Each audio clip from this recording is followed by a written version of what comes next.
There are a lot of training methods out there used or invented by some famous long distance running coaches. I've had several trainers myself and I always kept quite strict to the training schedule, although I never 100% agreed with the training most of the time. I hope some of you out there recognize this. Well, in this video, I'm going to zoom in on four famous long distance running coaches. What was their success to the training method, and also what could maybe be improved? Let's dive in. The number one on my list is Renato Canova. He's also maybe the favorite on my list. Not per se because of his training method, but he invented some crazy trainings and also he has a nice English Italian accent. Thing that we changed in the last 15 years. Renato Canova, now at the age of 78, dedicated most of his life to pioneering the training of top elite Kenyan runners. Canova started with coaching at the Italian Athletics Federation in 1971. He also coached short times in Qatar and China. He has some lectures online about how he trained marathon runners from Kenya, which I will link to at the end of this video. His Sweet Elite YouTube channel also made some videos about his training. Under his guidance, his athletes in accumulation have achieved 42 Olympic and World Championship medals and have been involved in over a dozen world records. A famous quote of Canova is, "A Kenyan runner's mentality is to run at the right speed. The Western runner's mentality is to run the right distance." This quote also emphasizes the basic principle of Canova's training. The general belief by Canova is that you need to increase the total specific workout quality and volume. So the focus is on extension of the speed for the given distance, speed endurance, and not so much on increasing your speed. For marathon training, he uses four main periods: transition, general, fundamental, and specific period.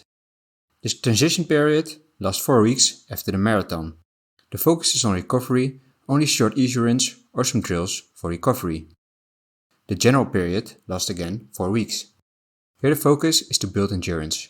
Workouts are a long run at an even pace, 80% of marathon pace for example, some fartlegs and long runs with variation. The fundamental period lasts 6 weeks. Here they start to introduce more race speed specific workouts, for example the 2, 3 or 5 km at marathon specific speed.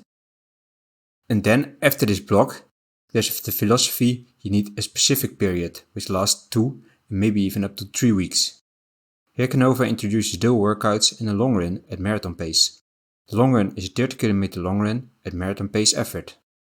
The double session is a longer continuous race pace effort in the morning and a little bit faster than race pace specific workout on the track in the evening, with lots of recovery and short easy runs in between. So these are the main aspects of Renato Canova's training method. The next coach in line I saw last week's in Eldoret on the track. I'm already back from my training camp in Iten, but the coach who I'm talking about is Patrick Sang, the coach of Eliud Kipchoge and Faith Kipyegon. Patrick Sang was a former runner himself and he got a silver medal at the Barcelona Olympics in 1992. He started training Eliud at the start of this century. Patrick Sang is known for a very different training method compared to the regular Kenyan training schedule. His program, especially for marathon runners, is still based on a track session on Tuesday, some fartlek most often on Thursday or Saturday, and a specific long run of 30 to 40 km once every 2 weeks. But what makes his training method different is apart from the schedule in my opinion. There are two main things he pays a lot of attention to his athletes. First, it's the teamwork. They train mostly together as a team and help each other in training to get the best out of themselves. The second is mental strength and discipline. He's in close contact with his athletes and also forms them as a person. They for example need to clean and cook themselves, so do some chores in the camp, or for example they give them the lead on a long run during training. Of course the running team is also measuring a lot of data. For example, they started to measure the glucose levels in their athletes during the long runs.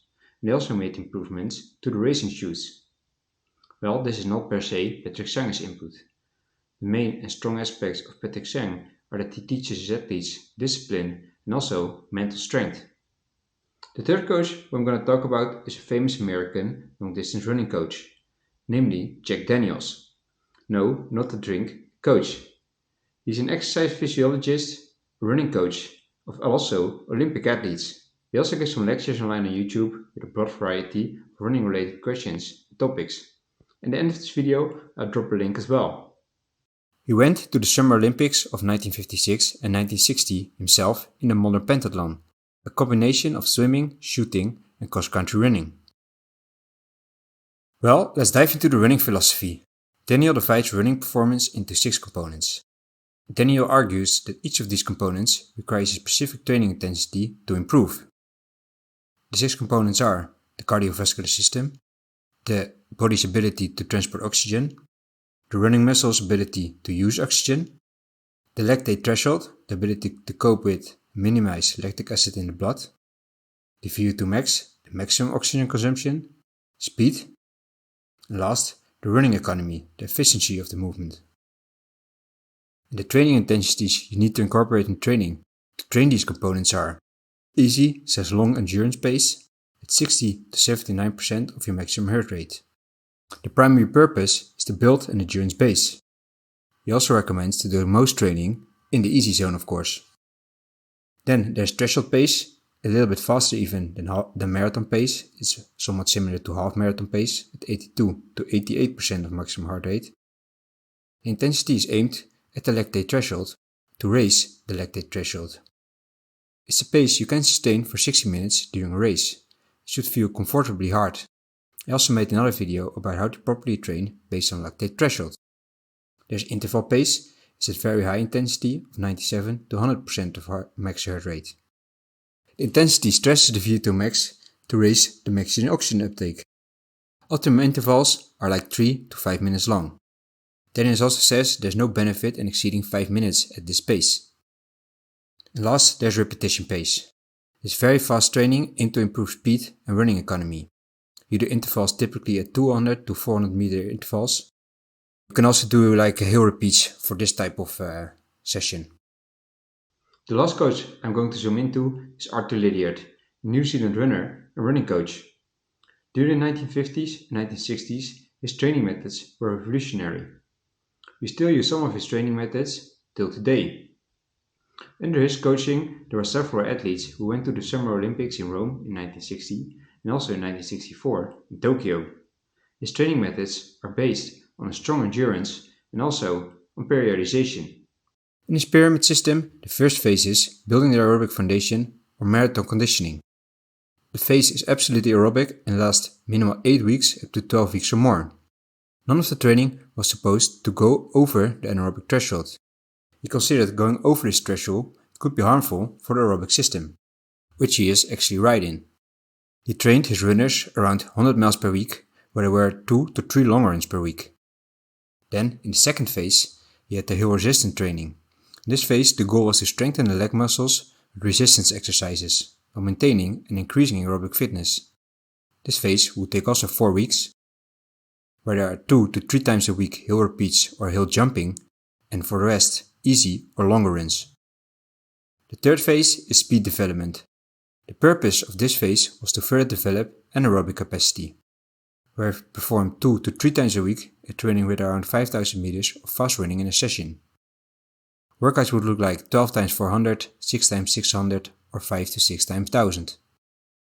The fourth phase is the sharpening phase. This phase would take another 4.5 weeks. The aim was to coordinate all training done so far, so the volume of anaerobic training was dropped, but the intensity was still increased. An example workout was 5 laps around the track where sprinting 50 meters, then floating another 50. He only recommended to do this type of workout once a week. Also, there could be some time trial to test if you were ready for the race. And the fifth phase was the freshening up, or peaking. In the last 10 days before a goal race, runners would freshen up by limiting the volume, fast running and doing the long runs at a very low effort. He recommended to keep training, but very easy. Well, there might be some improvements to the somewhat outdated training method, of course. The sharpening phase of 4.5 weeks is pretty long, but for the 1960s, this training method was pretty revolutionary. If you stick to this training method today, you'll probably get some very good results as well. From each of these coaches and training methods, we can learn something. I train myself, for example, most similar to the Jack Daniels method, where I use threshold workouts, also interval workouts on the track, and I do repetitions in the form of 20 to 30 second hill repeats. But it would be maybe nice to train a bit more specific with the Renato Canova method. If you train with the Renato Canova method and you do more or longer race-pace specific volume, then you're probably more confident during the race you can maintain that pace. But it's a balance. If you do too much race-pace specific volume, your endurance base can't handle that amount of volume.